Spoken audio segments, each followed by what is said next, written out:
Did I get all the way through minimum wage? Yeah. Okay, so it's did I do rent control at all? Okay. All right, so now we're going to continue with through chapter 4 with rent control. As an example of price ceilings. Price ceilings is when like the government places a limit on what price sellers can sell their product at by law. This is usually demanded by consumers, so it's something that helps them at the seller's expense because they're getting goods cheaper than the producers would prefer to offer the good at. So one of the most common examples of this is rent control. Many large cities across the country have it, and then other places like London have rent control. So it's all over, at least the Western world, pretty common in larger cities. And basically just prevents apartment landlords from renting their places out to tenants for above a certain price. So let's look at an example. We've got a supply and demand graph.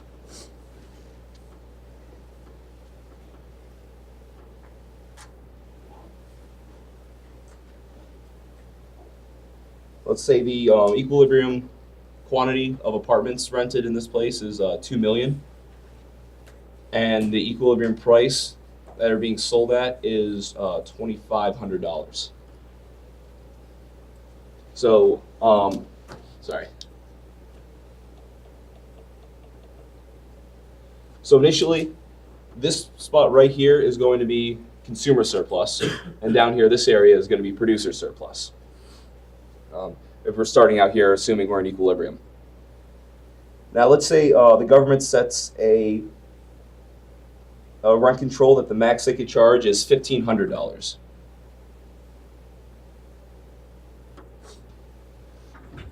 Now this is the opposite of the price floors.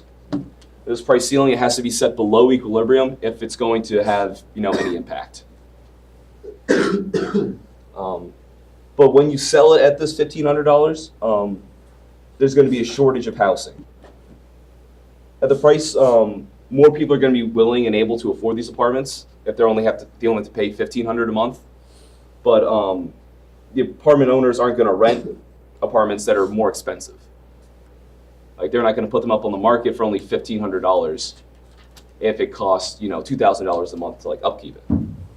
So in this case, we have 2.1 million being demanded and 1.9 million being offered. So right here, that's the difference between those two, the 2.1 and the 1.9 is the shortage.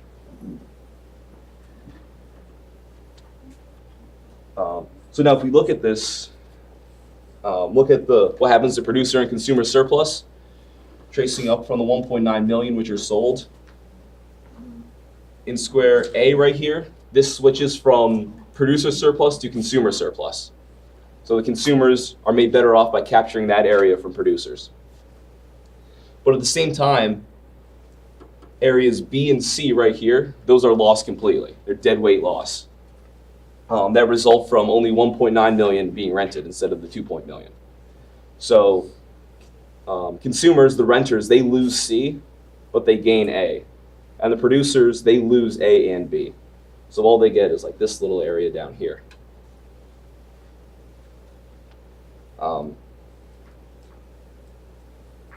Yeah, so the loss to landlords is going to be greater than, or I guess the loss to both in B and C is going to be greater than the gain to the landlords in this situation. So obviously the direct effect we get here is there's a shortage of housing, but there's also indirect effects that result from rent controls. So the first is that there's discrimination based on other factors besides money that people are willing and able to pay. Think of this as another non-price method of rationing goods. Like sometimes if goods are like super cheap, like on Black Friday, people show up early and they wait. So that's a form of non-price rationing, is who's ever willing to spend the time to get there first. In this case, it'll be other things. And these could be like legal or ethical things, like how loud the tenant is, how much they like party on the weekends, if the food they cook really smells. If you talk to any landlord, like, you'll know they hate renting to college kids because they party and they ruin the place. Yeah. And it costs them a lot more money. But they could discriminate based on unethical reasons, things like race, religion, age, those are protected classes in the United States. Or they could give the apartment to friends or like family, just people that they have personal connections to. So if you don't like happen to know the landlord, it can be very difficult to get a place. It also encourages an inefficient usage of housing. Imagine like an old couple living in a 4-bedroom apartment. Like a place they raised their kids in, they lived there for like 40, 50 years. But now they're like in their 60s and 70s, their kids moved out. They don't need that extra room. But they're only paying $400 a month because they've been there since 1960. And a 1-bedroom apartment is $2,500 a month now. They obviously would prefer to stay in the cheaper place, even though there's all this extra space that they don't need. But you think about it, a family with a bunch of kids, like they were like 40 years ago, now they're trying to move to the area, they can't get that apartment because obviously that couple isn't going to give it up. It encourages people to remain in places that are no longer useful to them, that they don't need all the space. And it can even encourage people to remain in apartments that are too small, stay there longer than they should, cram 2-3 kids into a bedroom just because it's so cheap and they'd have to double the price if they went somewhere else. So this is inefficient and wasteful in the long run, preventing people from getting to the apartments that they need to get to. That would be, the best for them. Also, in the long run, it benefits like the long-term renters over newcomers. Like I said, like that old couple is paying like super cheap, like no money a month. New people are gonna have to pay more. So if your price is frozen in 1960, you're paying a lot less than if it was frozen in 2010. So the longer you live there, the more you benefit, and it benefits these old people that don't want to move out, that want to stay there. So it encourages long-term residents to stay there rather than people moving as soon as they have new needs and go to a different place. Getting more people to churn in and out of there, so that they can find the apartments that perfectly fits their needs. Also, it decreases investment in housing. Obviously, if you can't get returns from rent to satisfy the costs, you're not going to want to rent an apartment. You're not going to want to build a building if it's going to cost you like $2,500 an apartment and you can only rent it for $1,500 a month. So by setting a low limit on rent, many landlords aren't able to build a complex and then recoup the funds over time if they're going to be frozen at that price. You think about it's a really high cost to build a building. It takes years to build an apartment and get it ready to go. A long time. It's a lot of work to try to find all the tenants to get in there to move when it first opens. A lot of times these landlords, the complex operators, they can't afford to build and then open up and start a new apartment complex when you've got these rent controls in place. And you'll see existing properties being converted to office space if they're in an appropriate area. Think of downtown Manhattan, where they have a bunch of apartments there and then office buildings. In Manhattan? That's crazy expensive. But these office rentals, they're not covered by rent controls. So whatever the equilibrium price is, say it's the same $2,500 in for office spaces as it would be for apartment rentals. They put a rent control down at $1,500 a month. You'll see these building owners converting their apartment rentals to office space because they can make more money from that. They can recoup their costs. And this can cause a further shortage in housing, in addition to the lack of new places that are being built. Finally, there's a deterioration of quality. The prices of rent are going to stay the same while inflation rises, and you can imagine why this is going to be bad. Prices of goods and services required to keep up the apartments, so the cost of plumbers, electricians, people just coming in to repaint the walls. These are all going to keep increasing. Even the cost of dumb things like light bulbs, little things, the cost of water in an alley apartment are going to go up. While the amount of money these landlords are taking in stays the same. So rather than lose money, landlords are going to shift to cheaper materials. They're going to use thinner drywall, less insulation. They're going to make repairs less often because it's more difficult to afford carpenter, electrician, whatever, to come in and fix the problems. And the quality of apartments deteriorate. And eventually, you can imagine a situation where eventually the cost of upkeeping the apartment is just not worth it for the amount of money they're taking in. And you see landlords just take it off the market, completely abandoning the apartment, and again, reducing supply in the long run. There were whole blocks in New York City that were abandoned by landlords because they couldn't afford to rent out or to recoup the money they're spending on these places. One of the reasons, besides the cost, that people call for rent controls is because the supply is so low. Or they think there's a shortage of supply and they're afraid of bidding up the prices and like further increases. But it turns out that these rent controls actually decrease the supply of housing.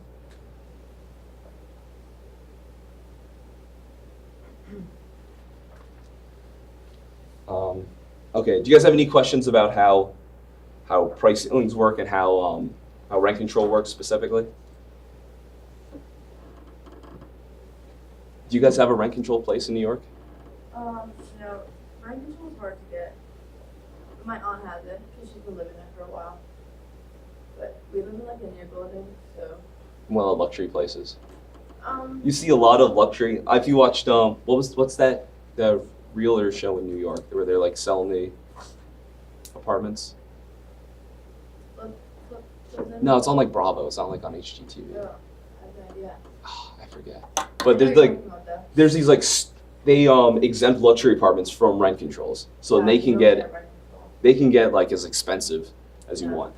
So they have like, now I wish I remember the name of the show. But they have like they show up all these super luxury places, and it's like $1 million apartments. Well, all the buildings they're making now are like that, like, yeah. Yeah, because you can't afford to make like the reasonable priced ones, so then they just go whatever the line is for luxury. They just go above that. Yeah, and they're making so many buildings, and there's not enough people to live in them. And there's all these people that want to live in like the more reasonably priced ones, and there's none of them. Well, there's enough want to people. live in it, But no, there's enough people to live in it, but they all can't afford it. Yeah, exactly. Yeah. They have all these apartments empty for no reason. It's kind of crazy, and everyone wants to move to New York for the jobs. Yeah. But nobody, yeah. But You everybody can't get in. commutes into New York from like Brooklyn or something. Brooklyn's nice and cheap. For now. Yeah, for now. Okay, so there's no questions on that. Next, we'll talk about black markets. To paraphrase Ian Malcolm from Jurassic Park, Jeff Goldblum's character, markets find a way.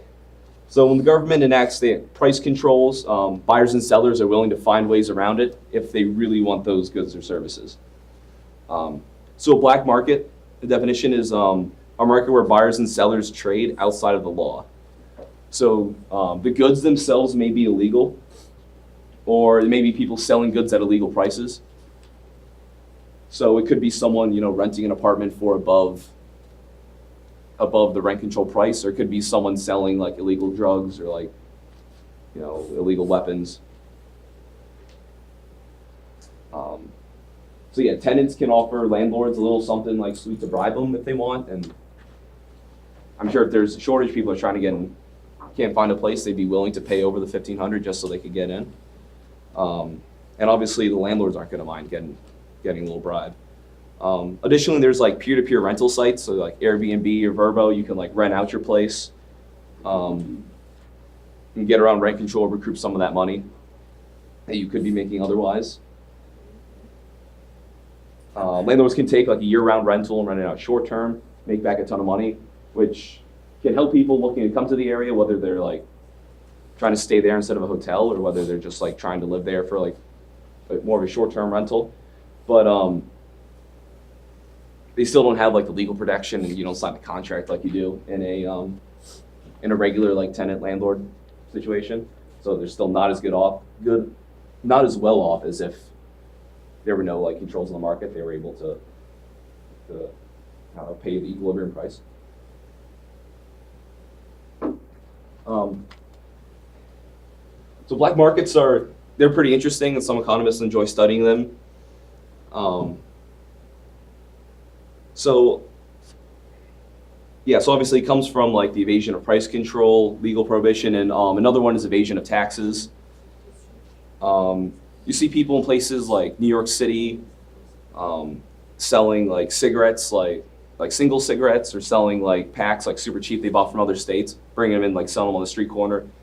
Even though cigarettes are legal, they're trying to avoid like the excise taxes there, so they're that's technically the black market too. Black markets result in higher incidence of defective products, higher profit rates for the sellers in these markets, and there's often they use violence to solve disputes. Yeah, without like an impartial arbiter to solve disputes. So think of like the government stepping in if there's a disagreement over a contract, or one side feels like the other side's stiffed. Normally you go to court, go to civil case, and you go before a judge. Both argue your sides, and they determine like who's right, who's in the wrong, who has to pay. That's not a choice here unless you're like watch a show like The World's Dumbest Criminals, and someone calls like, hey, my boyfriend stole my drugs. It's like those Florida Man articles you see like every week. That's one of those usually pops up there. Someone claiming someone stole their drugs or something else illegal, and they get arrested too. Normally it doesn't happen, and people use violence to try to solve their disputes here. So in the market, you can not just use the government, but also there's like private rating agencies. Think of like the Chamber of Commerce or the Better Business Bureau, trade associations. These are all private entities that also provide some sort of conflict dispute and help enforce contracts. So let's look at an example of black markets. Drug prohibition. There's many problems associated with drugs.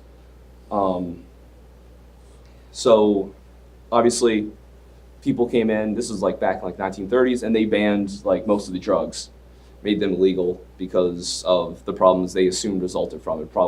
There's problems within the family, like people not taking care of their kids, or people getting out of control. A lot more people would like drink and then do drugs and get in fights back then. It's funny how much more common fighting was in public back then than it is now. People saw like a moral decay resulting from this, so they said like we should ban drugs. So the reasons they did was to reduce drug use, to reduce the amount of money spent on drugs, so people would spend more on their family, and that there was some crime associated with drug use. Obviously, banning drugs can affect people's demand for it because it's more difficult to get them.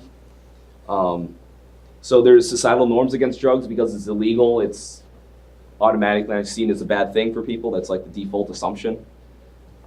There's punishment and penalties that are going to reduce people's desire to do drugs, and like the respect for law, that people not wanting to get arrested, wanting to live in a society where we follow the law, will help reduce some drug use. There's also effects on like the supply side for drugs, so people selling the drugs. There's no legal enforcement of contracts, so it's very difficult. Like an actual business can't step in and do it. You have to evade law enforcement, so it's tricky to try to avoid the cops. You have to try to hide in places. Bribes are costly, especially like in other countries or like the port of entry. You've got to bribe officials, turn a blind eye so you could bring the drugs in.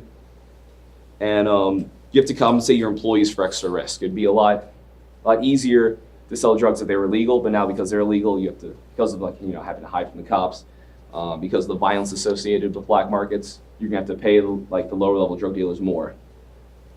So the U.S. policy right now is supply side focused.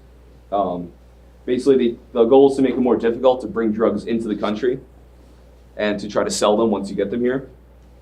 So you have really harsh sentences for drug dealers and for drug smugglers. And the goal is to decrease supply by driving up the price. And then they're hoping that will significantly reduce the quantity of drugs demanded. So after we talked about drugs briefly with price elasticity demand, can anyone imagine why this might be a problem to focus on supply?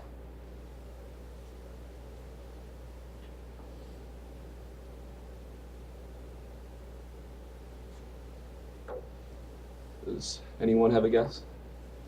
Because if people at all are demanding it, they're willing to pay as much as they can to get it. Yeah. So if this is, let's say this is the market for crystal meth. This is the demand curve. You see, very inelastic. People demand it even if the supply, let's say the initial supply in a legal market is there, and then in an illegal market is all the way up here. The quantity demanded initially is right here. The new one is right there. And now let's look at. So we have a substantial increase in price right here, from here to there. But we only have a very small drop in quantity.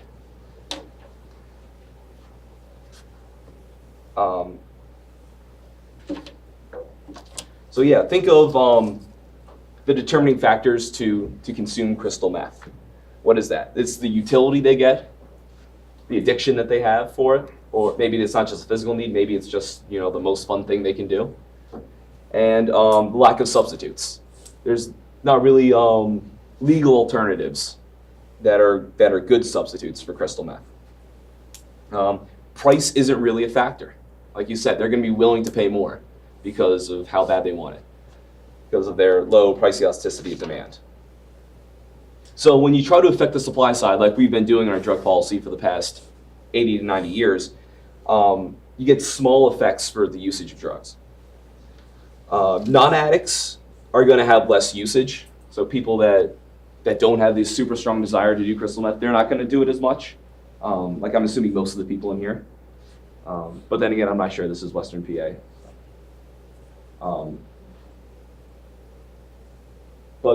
Yeah, so people are going to be less willing to try it for the first time. But it doesn't, even though it increases the cost for heavy users, they're going to demand it no matter what. They're going to be willing to pay a much higher price for it. So even though it increases the cost, it doesn't very much increase the quantity demanded. So in this case, dealers are going to sell fewer drugs. Like we see, the quantity demanded here decreases, but the price they're going to get increases substantially. So they're going to be making a lot more money. They're going to be making higher profits than they would in a legal market for crystal meth.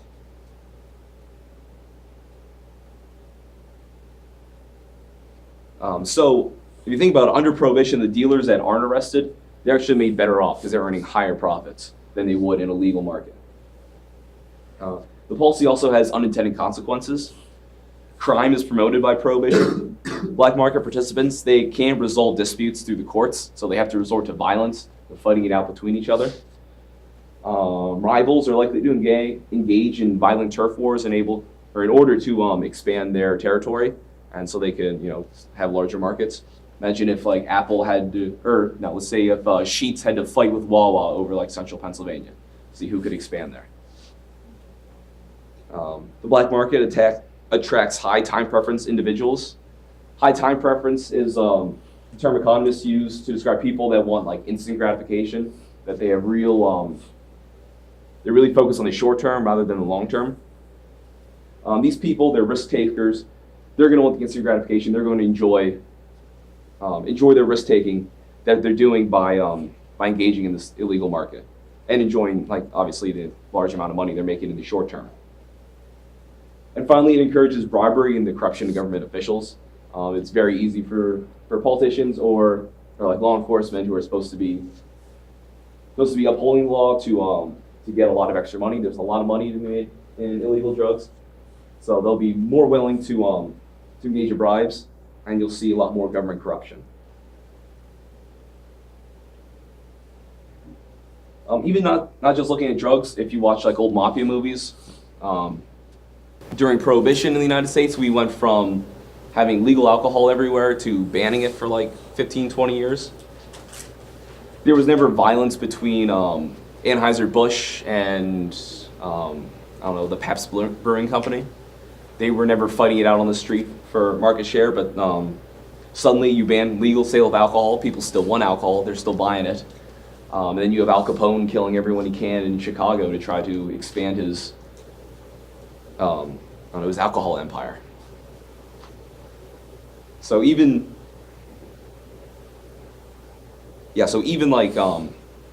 things that are considered like not violent or that we don't think should be banned, once you switch to a black market, you make it illegal, then they need violence to resolve these disputes and the violence are associated with it. Also, there's a welfare effect on the users of these drugs. Because they're illegal, it reduces the quality control. Obviously, if you get a bad batch of drugs, you can't call up the cops, you can't call the Better Business Bureau and say, like, complain about your dealer. And prohibition also increases the potency per unit. So concentrated forms of drugs are easier to conceal. Think about if you're under 21 on campus, you're trying to conceal the alcohol you bring in. Are you gonna get like 230 racks of beer, or are you gonna sneak in like one bottle of whiskey? Like the one bottle of whiskey is a lot easier to hide, so you're gonna do that. It also encourages risky consumption methods to maximize your return on investment. So I might really be dating myself here, but do you guys remember the case in Tennessee where the one guy in a fraternity during a wine party, I guess he was falling behind, so he used the funnel and he butt chugged like half a bottle of wine. You did what? What He does that mean? gave himself an alcohol enema. What is that? He shot the wine up his ass How does that happen? to get drunk. So then what happened? Well, he had to go to the hospital, yeah, and it was like a big deal. It Ew. was funny hearing like this old-timey lawyer like giving a press conference talking about butt chug. Did you win the case? Okay, there was not a case. It was underage drinking, so he got in trouble for it. Because his blood alcohol was like 0.4, so it's like hard to deny that. But doing these drugs, making like things illegal, encourages more risky forms. People trying to get drunk quicker or trying to get their high quicker. So they engage in these riskier methods that can a lot more easily result in death or result in like serious, like long-term injury. Also, the fixed costs of avoiding authorities, trying to avoid the police, like arresting either the drug dealer or the drug user, incentivizes the shift to more potent drugs. This is the Ouch and Allen effect that we talked about before, because there's the same fixed cost, whether it's you're doing weed or crystal meth, you're more likely to switch to crystal meth because it's more potent, so you can have less of it on hand, and still get as high as you want. A final one is the domestic militarization of police. That's far less economics and more like political science. But it's also something to mention that you didn't see SWAT teams with military-grade weapons, 40 years ago. But as they ramped up the war on drugs, especially through the 80s and 90s, you see a lot more police using like surplus military equipment, looking more like an occupying force. So, what are the insights that we get for black markets using the economic way of thinking? First, it's not the nature of goods that causes the problems in society.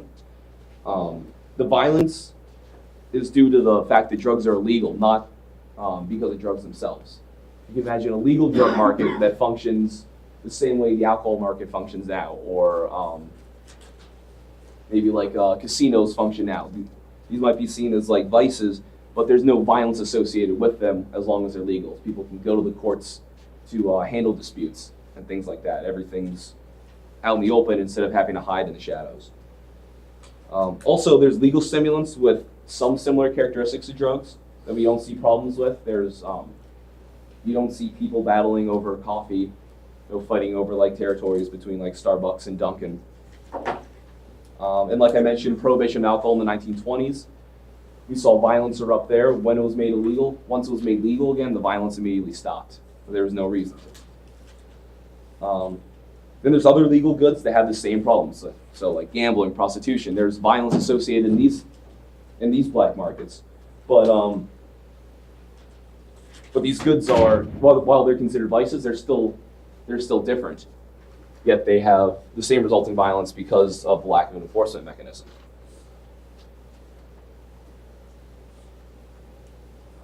Okay. Do you guys have any questions about the black market and about the market for drugs? Okay. I figure this is a good time. Let's take a break and get a question from each side of the room. Question about, I don't know, anything. Start with this side.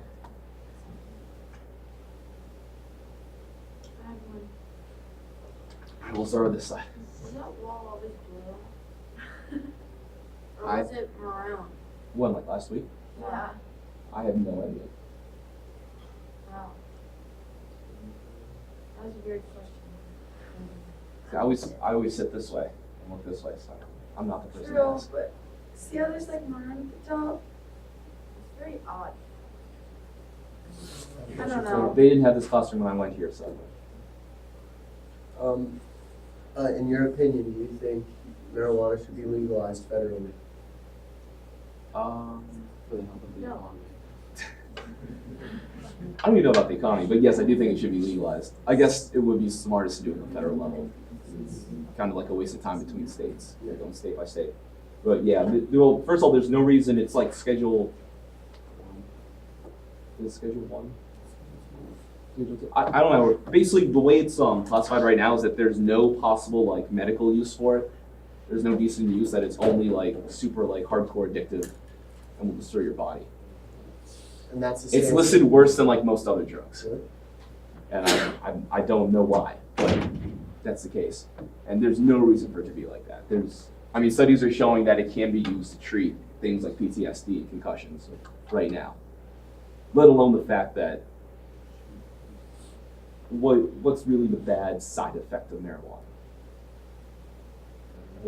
Decreased like motivation. It's one thing, say like a drug like PCP or bath salts, where you have like these reports of people going crazy on it and like attacking other people or something, like putting other people in harm's way, Eating other people's faces. eating their face. You didn't read the follow-up on that. I didn't until like a week ago. That dude was not on bath salts. I don't know. But yeah, they started the whole bath salt scare because some guy in Florida like ate someone's face and they said he was on bath salts. Those people are crazy. Did you ever go to Walmart and not doing it? Yeah, It's scary. I'm from this area. I'm only from 20 minutes away, so we go down to the block. They say do bath If salts you think on Altoona is bad, you gotta meet some of the people just in Evansburg down the road. That,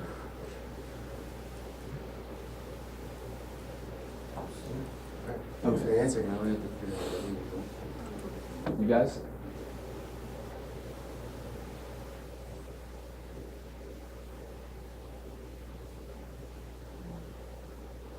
Okay, so before you go, I'm gonna have a new thing in this class. If someone walks in late after 8 a.m. and like I've got the door shut, the first person to stand up on the chair and welcome them to class sarcastically gets 1 point of extra credit on the next exam.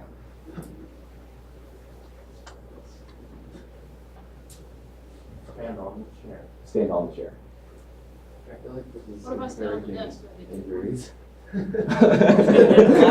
I like your motivation. Wait, so we can all just take turns coming in late and each getting extra points. Be You start that, I'm gonna take a point off for showing up late. He's trying to do a reward system instead of a punishment system. We'll make a schedule. I'll give you guys a calendar tomorrow.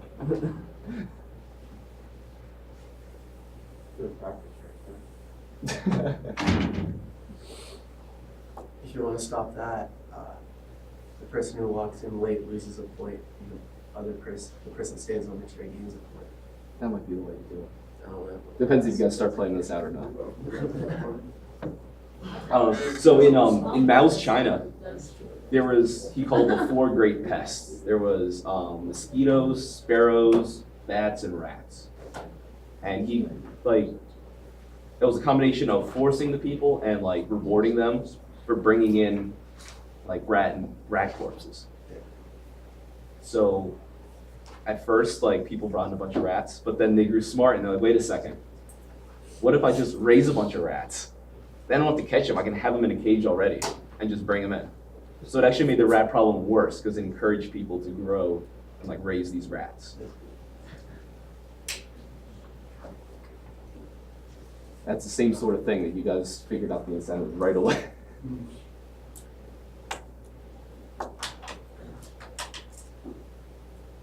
All right, anything? For the record, even like for all the times you guys like talk in class for like something productive or like ask these questions or something, you get points for participation. I'm not really gonna like take points off you guys for like not really participating in class, but like if you do, it's gonna help your grade. I just thought I'd throw that out there.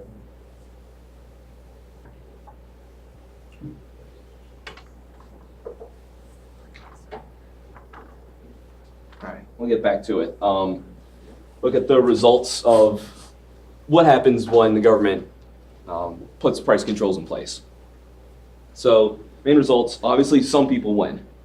The winners are those that lobby for the price controls. So you're talking about tenants getting rent-controlled apartments, those people with the new higher minimum wage, the farmers that sell the wheat at higher prices.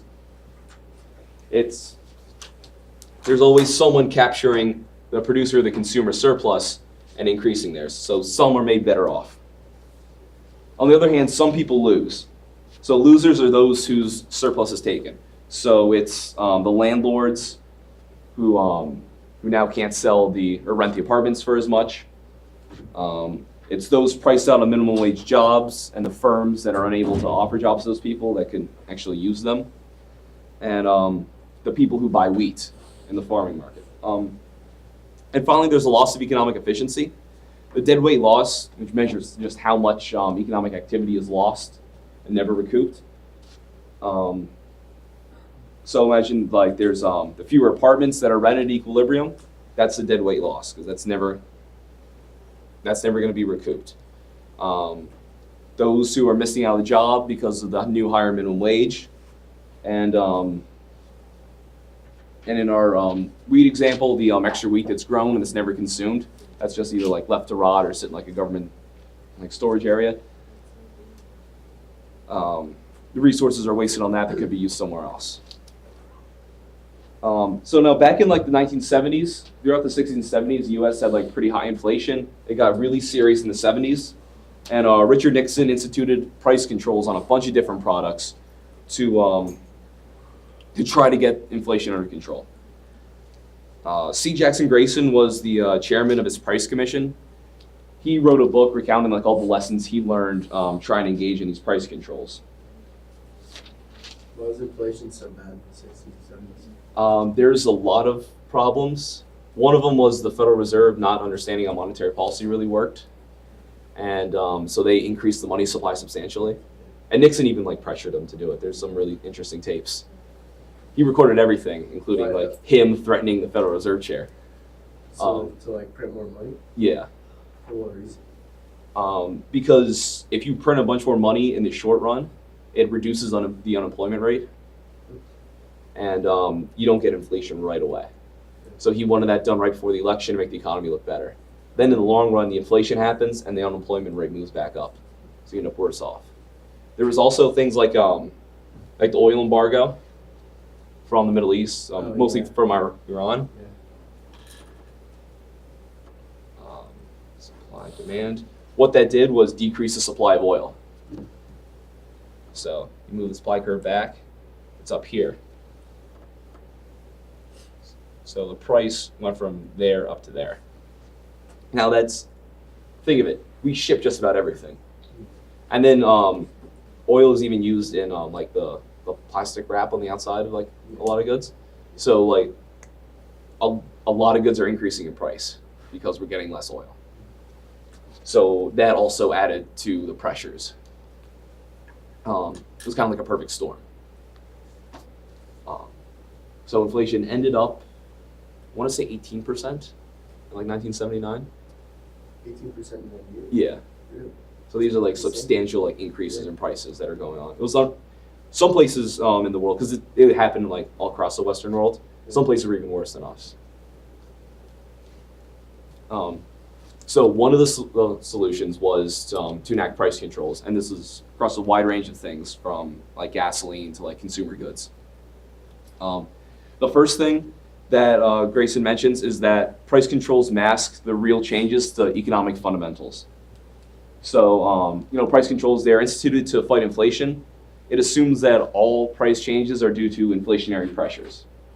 But like as I just pointed out, like changes in supply and demand also cause many price changes to occur, and these are going on constantly. So you're seeing a lot of price changes, especially for intermediate goods and for raw materials. So the stuff you use to like make the things that we buy, those prices change even a lot more frequently than the final consumer goods.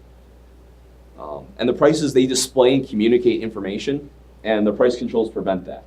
So you can't tell if a resource is becoming more scarce and should be conserved, or if you're just, if there's a change in the money supply, and that's causing the price to increase. Next, the role of profit is neglected or ignored with price controls. It assumes that profit is a result of taking advantage of consumers by businesses. As we talked about, it encourages resources to be used in like the most valuable combination for society. But there's a lot of anger, especially in the 1960s and 70s, over unjust profits, because inflation was increasing, the dollar value of their profits were increasing. People saw this and didn't see that it was less valuable money that they end up with. So their real profits, if you adjust for inflation, were like the same or falling.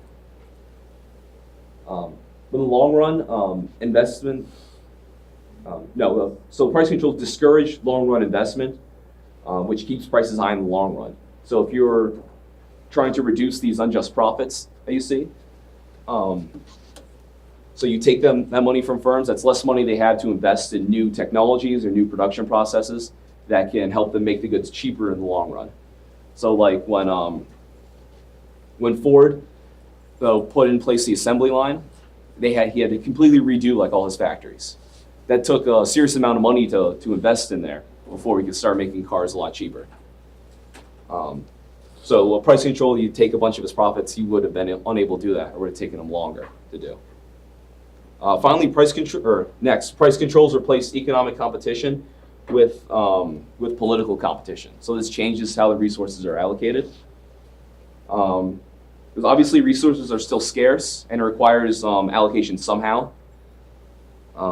So there's going to be some form of competition. In this case, it's people attempting to get resources from the government through lobbying, whether they're trying to get loopholes or trying to get government contracts for these goods. Next, he said it normalized attitudes of reliance on government. Had price controls threaten the dynamism of the market, which rely on profit and loss to operate. Entrepreneurial efforts are not focused on creating new products to meet consumer desires. Rather, they're focused on, again, gaining government favors. It shifts a lot of focus from the marketplace and from consumers to now towards the government. Price controls also generate regime uncertainty. This is a serious problem. It's ambiguity around the protection of property and the stability of rules and regulations in the future. So this really hurts firms' abilities to plan and forecast, and raises the cost of planning and investing in the future. So again, this is decreasing investment to improve their production, leading to higher prices in the long run than would have been. Regime uncertainty it's been a problem lately, both through the Obama administration, now through the Trump administration, where they're talking about, one of the biggest ones was with health insurance. There was constant fights of Republicans trying to get rid of Obamacare after it was passed, trying to defund portions of it and change portions of it.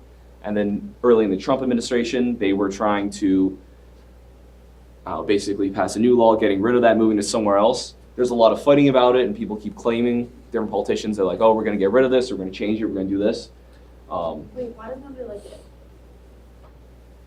Basically, what it boils down to is healthcare expenditures are 1/7 of our GDP, but no one wants to spend 1/7 of their income on healthcare.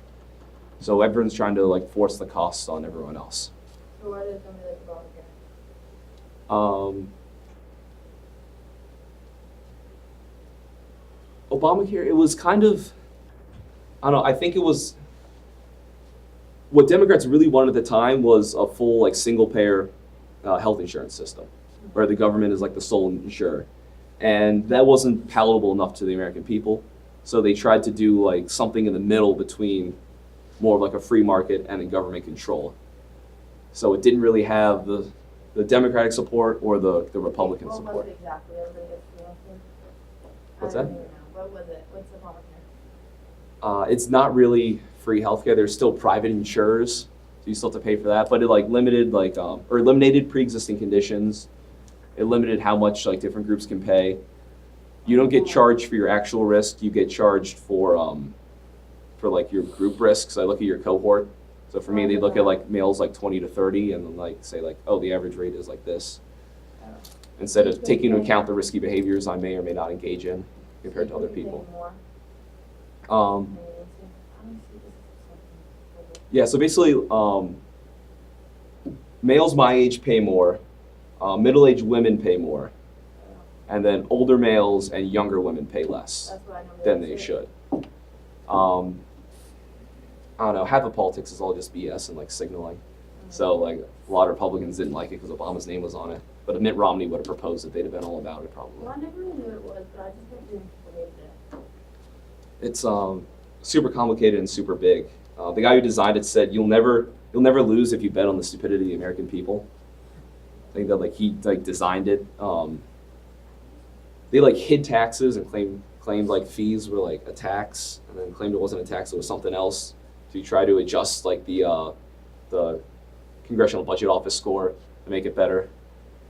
Do you think a single-payer healthcare system would work in the United States? I don't think it would. Why? Well, first of all, I could see it working on like a small scale. Like the countries that do it are like much smaller than us. So if we did it like at a state level, or maybe even like, well, county's probably too small. It's like a state level. It could work. But I feel like You everyone think here- people- I think the healthcare system we have, or Based health on the insurance insurance. system now is terrible. Right. It's not a free market and it's not single payer, Yeah.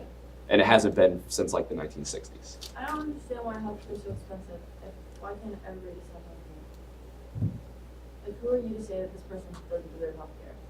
Because they can't afford it. What's weird is that the price of like everything as we've introduced technology has decreased, besides education and healthcare. And those are the two with like the most government controls. I mean, there's a ton of things that increase costs. Like, could stand up here all day and talk about how occupational licensing increases costs for consumers, from like 10 to 15%. There's things called certificate of need laws where if you're like a hospital, if you're like, is Edwardsburg a hospital? No, they don't. But there's Altoona and Johnstown. okay. So say you're Johnstown Hospital. You want to put in a new MRI. You have to go before all these hospitals in your area. So Altoona, there's one up the north end of Cambria County. I don't remember what it's called. It's Miners Hospital. Miners, yeah. Miners. You have to go between like a board with a bunch of them and say to them why you need this new machine. Your competitors. Obviously, they're going to say no, and they usually do say no. So that decreases, the number of MRI machines in the area, like whatever they're trying to put in. So what do you think would be like one of a possible solution for affordable healthcare? There's this thing called the Mariana Hospital System. What's that? So basically, Mother Teresa's personal, doctor. When she was dying, she said, not, like, you've taken care of me, because she died at like 90 something. You've taken care of me, and now I want you to take care of the poor and give them health care. And so he opened up this clinic in India, which accepts no insurance. And, well, because, back up, insurance is expensive because I'm not just paying you to, like, fix my arm. Right. I'm paying an insurance company every month, and so is my employer, to give you money eventually to fix my arm. Yeah. So there's a long lag. There's multiple people in the insurance company that like have to go over these things. So you're paying for a lot more. So he said, all right, no insurance, and they don't have like the kind of occupational licensing and the scope of practice laws over there. So what he does is he went with like the Toyota management system and just tried to cut costs and be as efficient as possible. So when they do open heart surgeries, they'll have like the nurse come in and like shave the chest and like wash it. And then they'll have, I don't know, a first-year doctor, not intern, residents? Oh, yeah. Have like a resident like draw a dotted line down there, or maybe like slice it a little bit, or give them anesthesia. and then they'll have someone else come in, cut them open. Then they'll have like the neurologist or whoever come in, or Yeah. the cardiac guy, come in, do like, I don't even know what they do. They twist something or they cut something real quick. So they He allocate does people's that little strengths. thing, and then walks out and does another one, and then does another one. Instead of like in the U.S., like he would do everything or be there the entire time. So they got the cost down from $500,000 for like a open heart surgery in the United States. It's $1,000 over there. What? Do the doctors make the same amount of money as they do? They make very good money. I'd say the difference between them and like the average like wage earner in India is like the same between our average wage earner and the doctor here. So the people that are taking the hit would be the insurance companies. Yeah, because there are no insurance companies. Right. Or there's no insurance company involved in those hospitals. Okay. So they stripped out all these extra costs they do. They still offer high quality healthcare. They just opened one in like the Cayman Islands, somewhere in the Caribbean, for like Americans to go down on like what do they call them? Like medical holidays. Medical tourists, yeah. Yeah. I have a question. Okay, so is it cheaper, like, okay, if I get, well, I have insurance, like, I don't know, my parents have insurance or something. If you're under 26, you can still be on your Yeah, on parents. your parents. Is it cheaper to get insurance, or I'm confused? Or would it be cheaper just not have insurance? Because then you have to pay for both? But doesn't it end up being cheaper, like, if you have insurance, you pay less at, like, a If- doctor appointment or something? If you have insurance, Tax. Since the copay is already paid or some crap, something like that? I don't understand how this works. so, yeah, if you have insurance, if there's a freak accident, let's say you get in a car accident or you get diagnosed When with your insurance goes up. something bad, your insurance doesn't go up. Now, if you already have insurance, it doesn't go up. Okay, but if I have insurance under my parents' plan and I have a car and I get into an accident, my insurance will go up. No. Oh, your car. If it's Yeah. But your car insurance, not your health We're talking insurance. about Car health insurance, okay. But your health insurance won't, because that's so a pre-existing condition. What people freak out about is if I have a disease and then I try to get insurance. They'll say, well, we can't cover that. It's not a risk. It's something that happened. Okay, so health insurance, it ends up being cheaper for you to get health insurance than if you didn't have it? I'll say yes, Why? because you're covered in the case of something bad. Oh, Like so I'll give you for instance. When I was a senior in high school, my dad was diagnosed with MS. Never knew about it before that. His insurance covers everything. Wow, why doesn't it cover it? How much, like? No, it does cover it. Yeah, that's what I'm saying. Why Oh. does He it would cover have it? applied for insurance After, after. no, I know Now, that. then he No, wouldn't get. what I'm Well, saying- now there's no pre-existing you condition, so pay now. in advance in case of emergencies, and that's what Okay, insurance is. okay, so how Yeah. much is insurance normally? Depends on how good yours is. I actually don't know how much mine costs. I Like should, but they take it out of my paycheck, so I don't even look at it. I don't get it though. So you're paying a lot for the insurance, but then you don't have to pay for the medical issue. Yeah, that's the point of getting insurance. Yeah. So that in case But if you something didn't bad have happens, insurance, you don't the have to pay out problem- of pocket. The medical, whatever, would be very costly. Right now, it would be cheaper for me to not have insurance. I didn't have insurance That's what for I'm saying. So for like what's the 7 difference? months last year Because my after I s- turned 26. Okay, so My that- sister had a major like accident and her medical bills were $2.2 million. And we paid $1,000. That's what I'm saying. though. Yeah, How I is couldn't that afford fair? that. That's So what they fair, do is so they spread out the If we risk. had insurance, The we healthy would be people are $2.2 paying million for the in sick debt. Yeah, so someone who can't afford to have insurance has to pay $2.2 million. That's not fair. Something happens to me like Yeah, I don't understand how that's fair. Well, Not there's Medicaid and there's Medicare. Isn't fair. There's government programs to do that. But that doesn't make sense, because how are you saying that this person, if they have that freak accident, they deserve to pay $2.2 million because they can afford to pay for insurance, but this person who can afford to pay for insurance doesn't deserve to pay $2.2 million? So what I worry about is trying to bring down this cost, the $2.2 million cost. It doesn't cost $2.2 million, and it would Her be life, insurance. her life flight was like $375,000.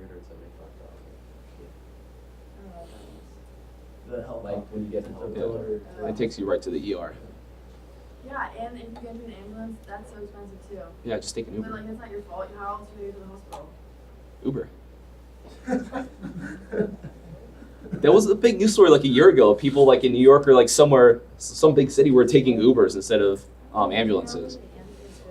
Well, 'cause they didn't have like a bone sticking out of their arm and like bleeding everywhere. But it was like, oh shit, I need to get there soon. Their water breaks. Yeah. If I was the Uber driver, I'd be like, And like Alright. staying nights in the hospital is so expensive. Yeah. And then they don't tell you that until afterwards, and you're like, if you want me to stay at home, like I was half dead. Like That doesn't make any sense. If you designed a health, it's not even healthcare, it's health insurance, but it's health insurance, like a health payment, like set up from scratch, you would not design what we have right now. This was an accident that was compounded over years and years, and then little ad hoc fixes here and there. It all started back in World War II when there was wage controls, and businesses were competing against each other. So they started offering insurance, health insurance, paid by the employer. And then Dwight Eisenhower said, you know, we shouldn't tax that. So then, by not taxing it, it made like that money, like, I don't know, you got to keep all of it instead of getting taxed on like 30% of it. So people or businesses offered even more insurance to even more people to in effect pay them higher wages.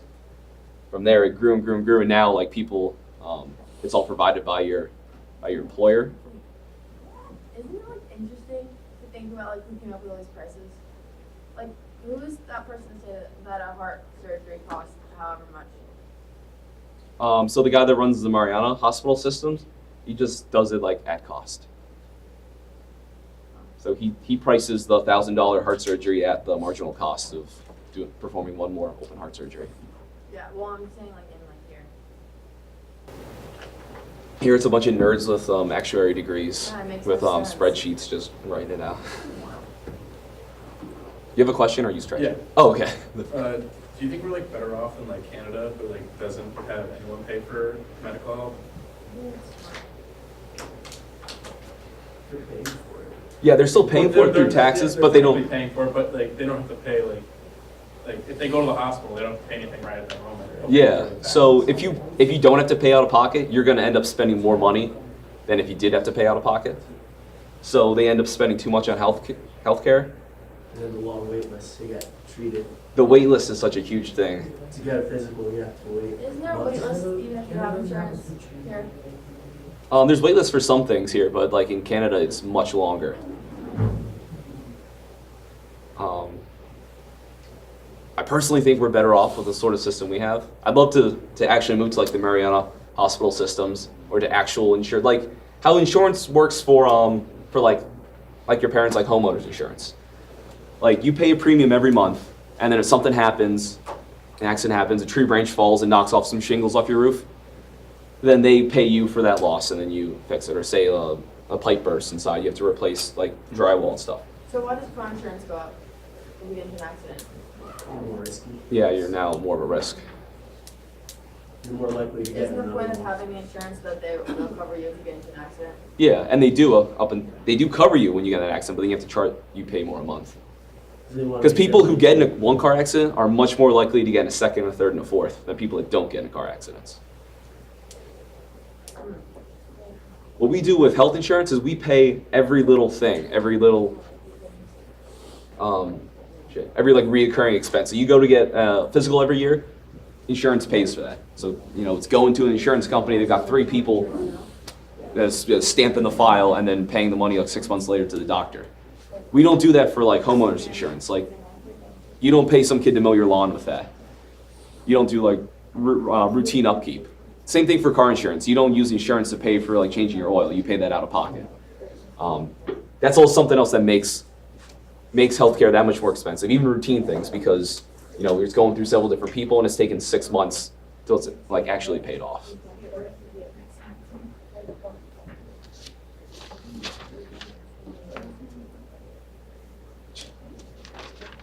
Okay. I think I still had one more point quickly. Way back to price controls. Price controls mask the true causes of economic problems. So it's framed as a response to market failure, like speculation or greed. But it masks the underlying causes, so the monetary policy, tariffs, regulations, taxes, these sorts of things that increase costs, and change relative scarcity. So price controls, they mislead private citizens regarding both the fundamental causes of these perceived economic problems and the solutions to address these problems. So other things can cause prices to rise. You need to focus on the cause rather than the symptoms. Things like tariffs, taxes, different regulations can increase costs substantially. But if we don't fix them, instead we just put on price controls, then that's, according to Grayson, that's being really ineffective. So like for instance, this suit I bought, you can either get, this one's made in Canada, you can get the same exact suit made in America. The one in America is $400 more expensive because our wool tariffs are like that much higher than Canada's. So even though it's the same exact thing, same exact quality, you're paying more in America just because of the tariffs that are on there. So if you wanted to reduce the cost of that, rather than putting a price control on a suit, reduce the tariffs, and you can get, you know, the same result, the same cheaper suit. But in this case, you're not changing the relative scarcity of cotton. You're not, you know, causing a shortage. Okay, we got 5 minutes left, but okay. So what we're gonna do next time is I'll talk about taxes. It's like section or chapter 4.4. That'll just be like, I don't know, 5 or 10 minutes, and then I'm gonna talk about long run growth. That's not in your textbook. I put on two quick articles on Canvas. Pollution in pre-industrial Europe and the romantic idea of a plentiful past is pure fantasy. Just kind of talking about the old world. I might pop another video on there, like a 10-minute long video with one of the economists I'm going to talk about. If I can find just a quick one that gives a good summary of her work. If you guys have any questions about the assignment, come by my office or email me anytime today or tomorrow. How long does the assignment have to be? Is it just like page and paragraph or?